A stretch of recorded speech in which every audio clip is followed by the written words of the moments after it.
أعوذ بالله من الشيطان الرجيم. بسم الله الرحمن الرحيم.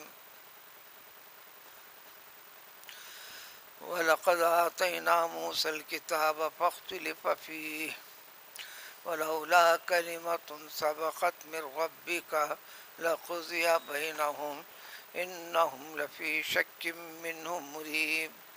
من عمل صالحا فلنفسه ومن أساء فعليها وما ربك بظلام للعبید. پارے 24 کے اختتامی آیات ہیں. یہ ان تلاوت کی ہوئی آیتوں سے ماقبل آیت کے ساتھ معنی اور مطلب اور مفہوم جڑا ہوا ہے، جس کی وضاحت اور تفصیل کل گزر چکی، جس میں اختصار کے ساتھ یہ مفہوم تھا کہ اللہ تعالیٰ نے جو ایک کلام پاک انسانیت کی بھلائی کے لیے انسانوں کو صحیح زندگی کے اصول بتانے کے لیے، بندے کو اپنے رب سے جوڑنے کے لیے، جو کہ انسان اس دنیا کی ظاہری دنیا کی چیزوں سے بھٹک رہا تھا، غفلت میں ہے، غفلت میں تھا، اس کے سدھار کے لیے پیش کیا گیا ایسا کلام پاک جس میں ہر اعتبار سے جانچ پڑتال کر لو، کسی قسم کی غلط چیز نہیں ہے. ہوگی بھی کیسے؟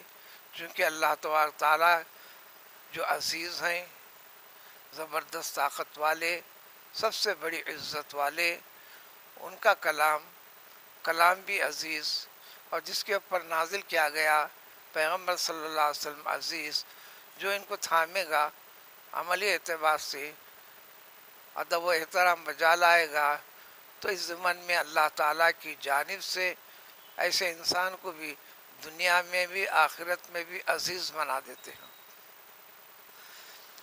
ایک اعتراض یہ بھی رہا کہ یہ کلام ایک ہی زبان میں کیوں، ہر زبان میں کیوں نہیں، صرف عربی میں کیوں، فلاں کیوں نہیں؟ انکار کرنے والے مختلف پہلو نکال کر انکار کرتے رہے. اس سابقہ مضمون سے جوڑتے ہوئے آج کی آیتوں میں ہے، اور اس امت کو کہ الجھن میں نہ آئیں، جو غیر اسلامی قومیں، دشمن قومیں 20 قسم کی چیزیں کہہ کر تمہارے دین کا، اللہ کے کلام کا، اللہ کے رسول کا اور ان کے ماننے والوں کا نہ صرف انکار کرتے ہیں، نفرت کرتے ہیں. یہ چیز دنیا کا طریقہ چل رہا ہے، چلتا رہا ہے، لیکن ایمان کی توفیق جس کو ہوتی ہے سارے مصائب کو برداشت کرے گا، لیکن ایمان کی دولت کو اپنے ہاتھ سے جانے نہیں دے گا. چنانچہ ترجمہ ہے، بخدا ہم نے، یعنی بات قطعی پکی حق ہے، سابقہ امتوں کے لیے بھی پیغمبر بھیجے تھے انسانوں میں سے، اللہ کی مقدس کتابیں بھیجی تھیں اللہ کی طرف سے. تو اسی طرح ہم نے پیغمبر موسیٰ علیہ السلام کو بھی کتاب اللہ دیا تھا، یعنی جس کا نام تورات ہے، اس کو اللہ تعالیٰ نے کتاب اللہ ہی قرار دیا ہے، اور یہ بھی کتاب اللہ ہے. ساری کتابیں چلو اپنے اصطلاح میں قرآن مجید دیے تھے.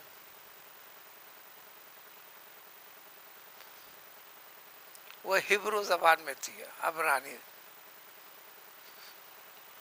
سابقہ کتابوں میں ایک بڑی کتاب تھی، نبیوں میں سب سے بڑے پیغمبر تھے، امت بھی ان کی بہت بڑی تھی، لیکن امت محمدی صلی اللہ علیہ وسلم کے مقابلے میں بڑی نہیں تھی.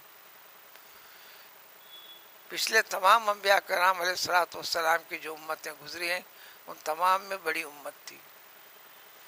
کلام پاک میں سب سے زیادہ پیغمبر موسیٰ علیہ السلام کا تذکرہ، ان کے قوم کا تذکرہ، بلکہ قرآن آیاتوں میں 20 مقامات پر تورات کا ترجمہ ہے. جو احکام کو ذکر کیے گئے تھے ان کے لیے وہ اس امت کے لیے بھی ہیں۔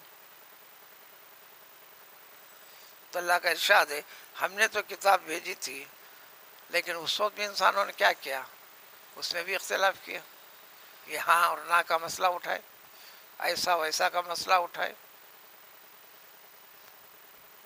تو اس اللہ کی کتاب پر قائم باقی رہنے والوں کے لیے لوگوں کے اس قسم کی غلط فہمیاں پیدا کرنے سے تمہیں غلط فہمی کا شکار ہونا نہیں ہے۔ اور انسان کے اس قسم کی جرت اللہ کے کلام کے بارے میں، اللہ کے بھیجے رسولوں کے بارے میں، اس کا تقاضا یہ ہے کہ قدرت یعنی اللہ تبارک تعالیٰ فی الفور عذاب بھیج کر سطح زمین سے ان کو نیست و نابود کر دے، لیکن اللہ تعالیٰ کسی کام میں اجرت نہیں فرماتے۔ اللہ تعالیٰ کی ذات حلیم میں بردبار ہے، پورا موقع اور مہلت دیتے ہیں۔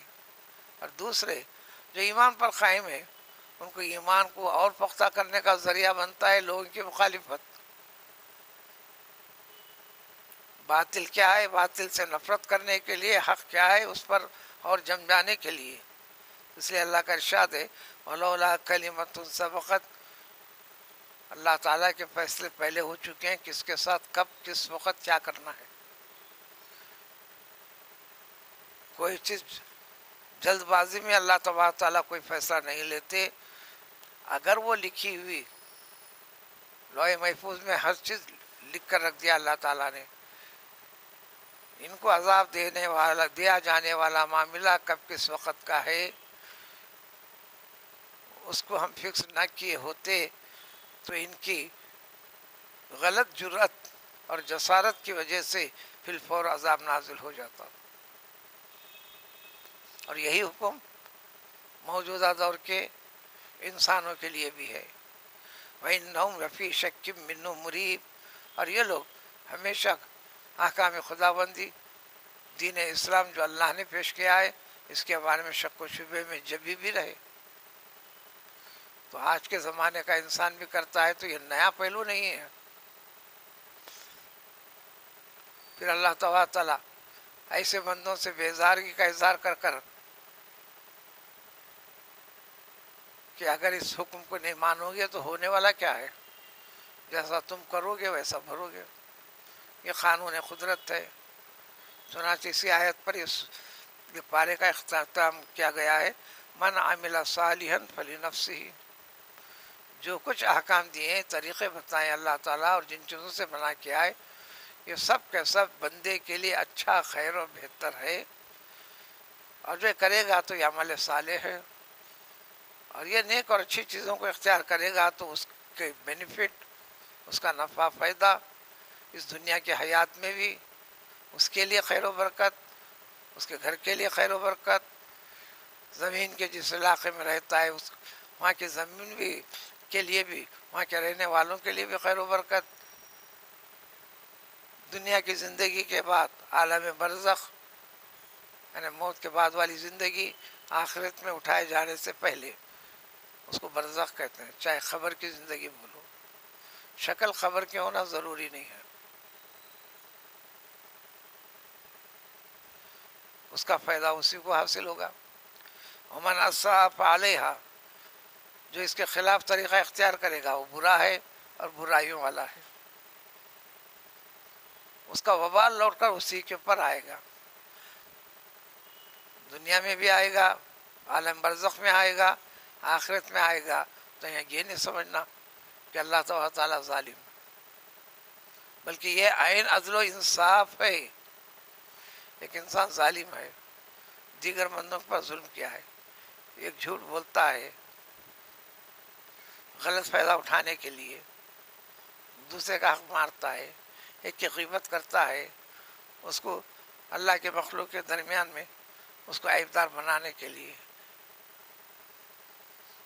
دیگر قسم کے جتنے خرابیاں ہیں سارے کے ساری خرابیاں اس سے کرتا وہی ایک ہے اپنے عارضی اور غلط فائدے کے لیے، لیکن سارے قوم کے اندر معاشرے کے اندر برائیں پھیلاتا ہے، تو جو تمام کو تکلیف ہوئی تو پھر اس کی سزا تو ہونا ہے۔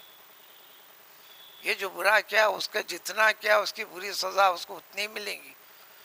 اس میں اللہ تبارک تعالیٰ ظالم نہیں ہے.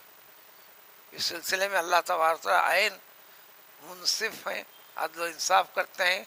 اس مفہوم کو جگہ جگہ سمجھایا گیا ہے. یہ سمجھ لو کہ تمہارا رب کیا ہے، بندوں کے اوپر کبھی بھی ظلم و زیادتی نہیں فرماتے. جو نہیں کیا اس کو کیا ہے کہہ کر عذاب نہیں دیتے، جتنا برا کیا ہے اس سے بڑھ کے بھی عذاب نہیں دیتے، بلکہ عدل و انصاف کرتے ہوئے یہ عین انصاف ہے. ہاں نیکی جب کرتا ہے، اچھا کرتا ہے تو اس کے برابر تو ملے گا ہی ملے گا، لیکن وہاں اللہ تبارک تعالیٰ اپنی شان، اپنا فضل، اپنا کرم، اپنی سخاوت جب بتاتے ہیں اس کے عمل میں خلوص کا اعتبار کرتے ہوئے جتنا چاہے بے حد و حساب عطا فرماتے ہیں. سورہ تو ختم نہیں ہوا، پارہ ختم ہوا. سورہ کے اختتام کے لیے چند آیتیں باقی ہیں. یہ سورہ کے اختتام والی آیتوں میں اللہ تعالیٰ کے کمال علم اور اللہ تعالیٰ کی مہربانیاں، فضل و کرم بندے کے اوپر کیسے ہوتے ہیں، اور بندہ یہ ہے اچھا رہا تو خوش، اس کے برا کرنے کی وجہ سے وبال اس پر لوٹ کر آتا ہے، بیماری، تکلیف، تنگیاں، مصیبت کے. پھر ایسے وقت میں اپنی قدرت اللہ تعالیٰ سے، اپنے رب سے مایوس ہونے لگتا ہے، ناراض ہونے لگتا ہے وغیرہ جیسے معنی، مطلب اور مفہوم اب اس کے بعد والی آیتوں میں. سبحان اللہ سبحان اللہ.